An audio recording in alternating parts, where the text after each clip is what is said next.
স্বামী আর স্ত্রীর মধ্যে কোনো সময়ই সম্পর্ক সেম থাকা উচিত না। কারণ কি, সেম থাকলে প্রথমে তো কোনো প্রবলেম হয় না, পরে এই প্রবলেমটা খুব দেখা দেয়। আরও আরেকটা খুবই গুরুত্বপূর্ণ বিষয়, সেটা হলো এখনকার দিনে বেশি দেখা যায় স্বামীর থেকে স্ত্রীর বয়স বেশি। বাইরের লোকের গল্প আমি বলবো না, আমি আমার নিজের ঘরের গল্পই বলবো, আমি আমার নিজের ঘরের কথাই বলবো। যেমন বাইরের লোকের কি উদাহরণ দিব, আমার নিজের বয়স বেশি, আমার স্বামীর বয়স কম, তাতে আমার অনেক সমস্যার সম্মুখীন হতে হয় বলতে অনেক এখন অবধি আমি সমস্যার সম্মুখীন হচ্ছি।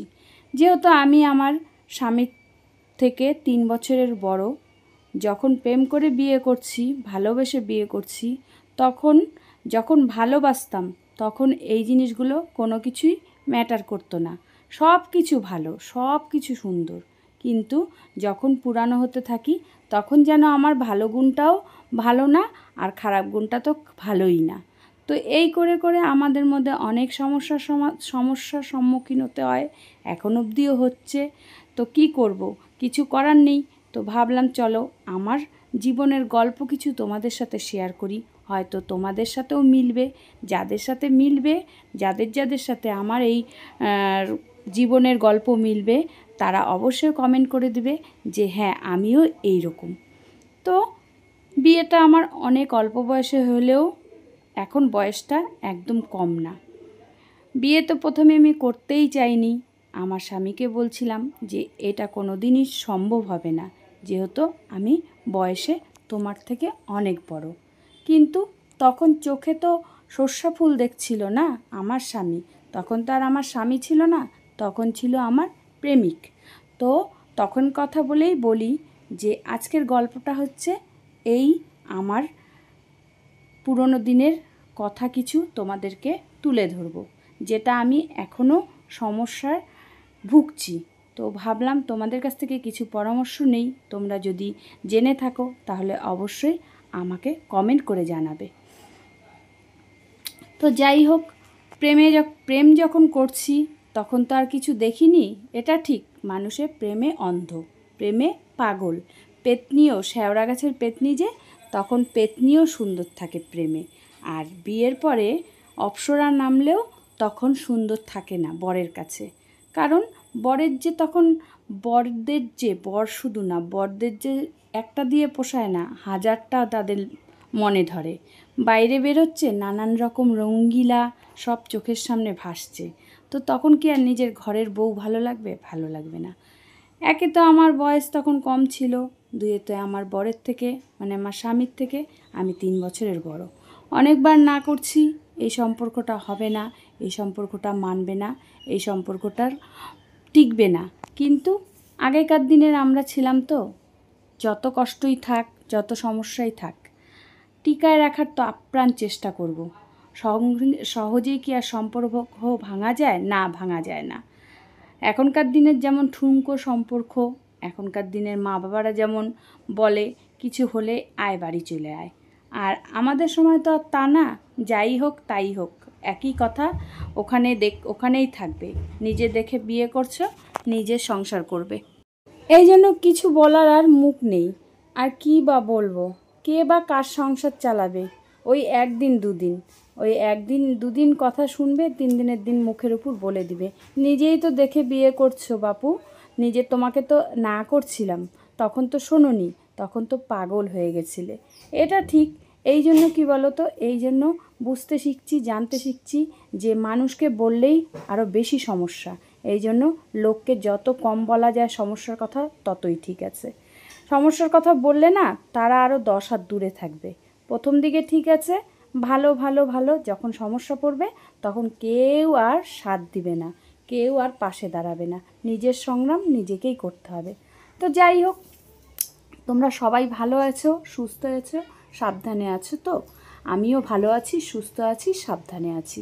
তো আমার এই ভিডিওগুলো তোমাদের কেমন লাগে, আমার ভয়েসগুলো কেমন লাগে, আমার ভয়েসগুলো যদি ভালো লেগে থাকে, আমার কথার সত্যি যদি তোমাদের মনে হয় মিল থাকে, তাহলে কমেন্ট করে অবশ্যই জানাবে। আর চ্যানেলটিতে যারা নতুন আছে সাবস্ক্রাইব করনি, তারা প্লিজ সাবস্ক্রাইব করে দিও। আর পাশে থাকা বেল বাটনটি অবশ্যই অল করে রেখো, যাতে আমার এই ভিডিওগুলো তোমাদের কাছে তোমাদের কাছে পৌঁছে যায়। যাই হোক, আমি কোনো সাংবাদিকও না, আমি কোনো রিপোর্টারও না, আমি কোনো কবিও না যে আমি সুন্দরভাবে গুছিয়ে কথা বলবো, বা আমি কোনো স্ক্রিপ্ট করেও আর কি ভয়েস দিতে বসিনি।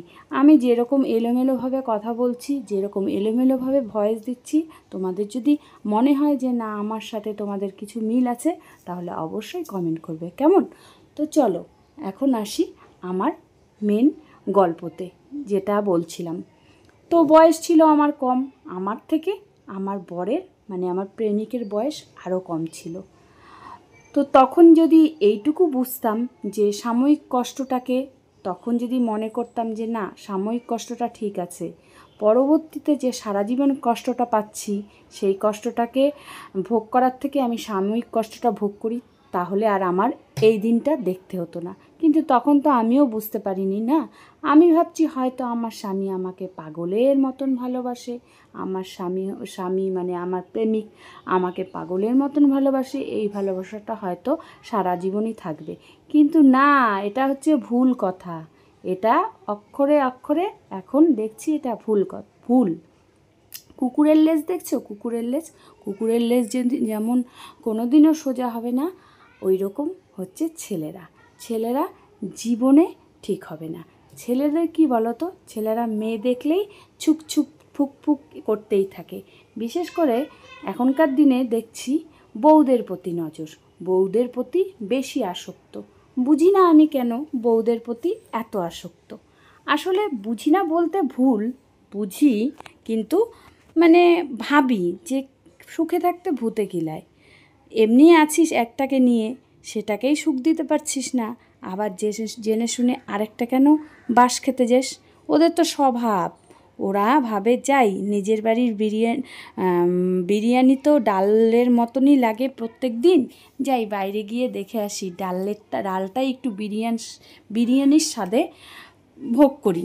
তো এই করতে গিয়ে যে কী ঝামেলায় পড়ে সেটা তো বোঝে না।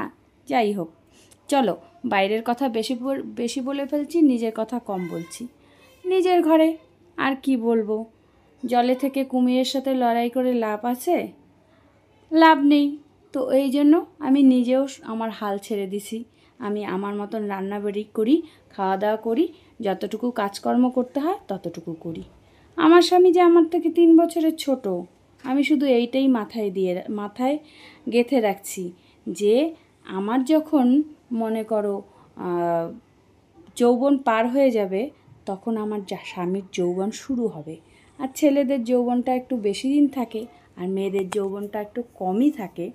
তো তার জন্য স্বামীর আর আমার প্রতি ইন্টারেস্ট নেই, আমার প্রতি কোনো আগ্রহ নেই। পাশের বাড়ির বৌদি খুবই সুন্দর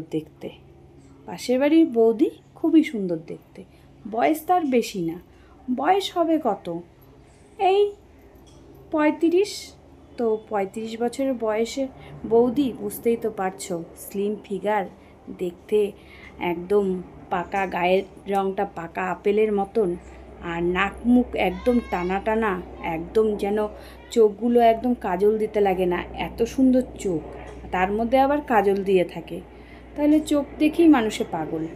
তো ছেলেরা আর কি চাই, ছেলেরা তো এইসবই চায় না। যাই হোক, প্রত্যেক দিন ছাদে জামা কাপড় মেলার ডিউটিটা আমার বরের। সংসারের নানান রকম কাজ করতে করতে হাঁপিয়ে উঠছি, তাই বরকে কিছু দায়িত্ব দিছি। তো বর ভাবছে অশান্তি করি, ঝগড়া করি, সেই বাড়ি তো ফিরে আসতেই হবে, বাড়িতেও আমার থাকতেই হবে। তো বাড়িতে থাকি, আর বাইরে যা করার তো করবই, বাড়িতে এখন ভালো দেখাই। তো আমিও জানি যে এখন তো বয়স হয়েছে না, এখন আস্তে আস্তে বুঝি, তো পুরোটা না বুঝলেও অল্পটা বুঝি। তো যাই হোক, এইভাবেই মেনে নিয়েছি। মেনে নেওয়ার পরে বর যখন প্রত্যেক দিন ছাদে যায় জামা কাপড় মেলতে, তো প্রথম তো সেরকম কিছু না। এখন দেখি কিছুদিন যাবৎ ছাদের মধ্যে গেলে আর আসতে চায় না। পারলে আমাকে বলে যে ছাদের মধ্যেই জামা কাপড় ধোবে, ছাদের মধ্যেই মেলবে। বেশিক্ষণ দেখি বাড়িতে সময় কাটায়। আগে যেই মানুষটা বেশিক্ষণ সময় কাটাতো না, এখন দেখি বেশিক্ষণ সময় কাটায়। বাড়ির ছাদে দেখি বর যেই কাজগুলো আগে কোনো দিনও করতো না, এখন দেখি সেই কাজগুলো ছাদেই করে। ছাদ পরিষ্কার করা, তারপরে ট্যাঙ্কি পরিষ্কার করা, তারপরে কোথায় কল খারাপ হয়ে গেল সেই ছাদেই। তখন তো বুঝতে পারিনি যে এতটা ডিপ চলছে। হঠাৎ করে আমার মনে সন্দেহ হলো।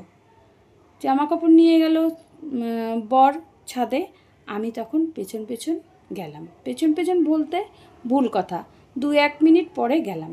গিয়ে ও মা, দেখি ঠিক এখান থেকে আমার বর তাকাচ্ছে ওই দিকে।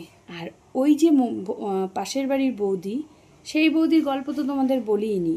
সেই বৌদি থাকতো বিদেশে। সেই বৌদি বিদেশে থাকতো। বৌদি আসছে এই তো কিছু মাস হলো, মানে 6 মাসের মতন হলো বৌদি আসছে। আসার পরে ও মা, এর কানে শুনি তার কানে শুনি, এর মুখে শুনি, কানে তো ভুল কথা, মানে এর মুখে শুনি তার মুখে শুনি যে ওই বাড়ির বৌদি খুব সুন্দর দেখতে, আর সে না খুব সুন্দরভাবে কথা বলে, আমাদের মতন এরকমভাবে কথা বলে না। তা সে যে এত সুন্দর করে গুছিয়ে কথা বলে না, মানে যে কেউ তার কথা হাঁ করে শুনবে। তো বরকে দেখি ওই দিকে তাকাচ্ছে। যেই আমাকে দেখলো, আমাকে দেখার পরে ফট করে দেখি বর সরে গেল। ও মা, আমি তো জিনিসটা বুঝতে পারছি, হালকা বুঝতে পারছি। তারপরে আমি আর জিনিসটা ধরা দিইনি। যখন আমি দেখি বর ওই দিকে গেল, যখন আমি দেখি নিচের দিকে, আমি তাকিয়ে হাঁটছি যে দেখি নিচের দিকটাতে কি পাতা ঠাতা পড়ে আছে, ঝাড়ু ঠাড়ু দিব নাকি। ফট করে দেখি একটা কাগজে মোড়া, মানে দলা করা, বলের মতন দলা করা পড়ে আছে। ওটা আমি চুপ করে নিয়ে ঘরে চলে আসছি। আমি আর ওই কাগজে মোড়া যে বলের মতন, ওটা আর আমি ওখানে খুলিনি। আমি আমার বরকে বুঝতেই দেইনি যে আমার বর, আমি যে দেখেছি আমার বরকে আমি বুঝতেই দিইনি, আর আমার বর বুঝতেও পারেনি। আমার বর ভাবছে এ তো একটা মানে বলদ মহিলা, এ কি বুঝবে, এ কিছু বুঝবে। তো আমি কি করছি, চুপ করে নিচে চলে আসছি। নিচে চলে আসার পরে যখন দেখলাম যে কাগজের ওর পোটলাটা খুললাম, বলের মতন ওটাকে খুললাম, খুলে দেখি যে কিছুটা কলম দিয়ে লেখা আছে। পুরোটা না, কিছু লেখা আছে, 3-4টা লাইন। ওতে কি লেখা আছে, আমি তোমাকে ভালোবাসি, তুমি কি আমাকে ভালোবাসো। এটা শুনে, এটা দেখে তোমরা কি বুঝলে? আমি তো যা বোঝার বুঝেই গেলাম। তো আমার তখন আবার মনে পড়ে গেল যে আমার নিজের দোষে আমি এই জিনিসগুলো ভুগছি। বারবার করে বলছিলাম আমার মানে প্রেমিককে যে আমি তোমার থেকে 3 বছরের বড়, এটা সম্ভব না, এটা সাময়িক। কিন্তু আমার বর তখন শোনেনি, আমার প্রেমিক তখন শোনেনি। এখন সেটা অক্ষরে অক্ষরে মিলে যাচ্ছে। বাড়িতে যদি ভালো লাগতো বউকে, তাহলে কি আর ছাদে গিয়ে এই রকম আর কি দিন দেখতে হতো, এই রকম হতো, এই রকম লেখা কেউ পাঠাতো? আমি তো এটা দেখে কতক্ষণ চুপ হয়ে রইলাম। তারপরে আমি সবটাই আমার নিজের কপালে বলে মেনে নিলাম। কিন্তু তোমরাই বলো, এইরকম করে দিন যদি যেতে থাকে তাহলে কি হবে, তাহলে কি পরিস্থিতি হবে? এটা তো বোঝা উচিত না যে এখন তো সংসার করছে, এখন তো এগুলো করা উচিত না। তো আমি এই জ্বালায় জ্বলছি। তোমরা যদি কেউ কিছু জেনে থাকো যে কিভাবে সমস্যার সমাধান হবে, তাহলে আমাকে অবশ্যই কমেন্ট করবে। আমি তোমাদের কমেন্টের অপেক্ষায় রইলাম, কারণ তোমরা অনেকেই অনেক কিছুর সম্মুখীন হচ্ছ জানি, আবার অনেকের সমস্যা পার করে এখন ভালো আছো। তো আমাকে একটু জানাবে যে আমি এই সমস্যার থেকে কিভাবে বের হতে পারবো। তোমাদের কমেন্টের অপেক্ষায় রইলাম। আশা করি তোমরা ভয়েসটা শুনে ভিডিওটা দেখে আমাকে একটা কমেন্ট করবে। আমি সেই কমেন্টের অপেক্ষায় রই।